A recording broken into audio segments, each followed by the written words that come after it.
পৃথিবীর মধ্যে 6টি শ্রেষ্ঠ দোয়া, এই দোয়াগুলোর আমল যদি কোনো বান্দা বান্দি করতে পারে তাহলে পৃথিবীতে যতগুলো দোয়া আছে তার ভিতরে এই দোয়াগুলোই সর্বশ্রেষ্ঠ দোয়া বলেছেন নবী করিম সাল্লাল্লাহু আলাইহি ওয়াসাল্লাম।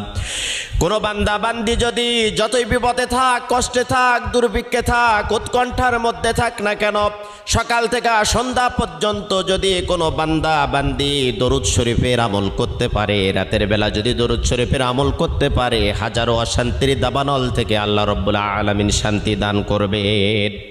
1 নম্বরে দরুদ শরীফের আমল করবেন। 2 নম্বরে ইস্তেগফার।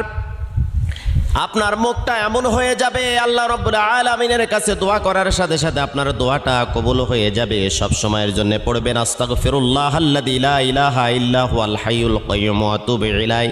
যদি না পারেন তাহলে পড়তে থাকবেন শুধু আস্তাগফিরুল্লাহ। 3 নম্বরে আপনি পড়বেন ইয়া যাল জালালি ওয়াল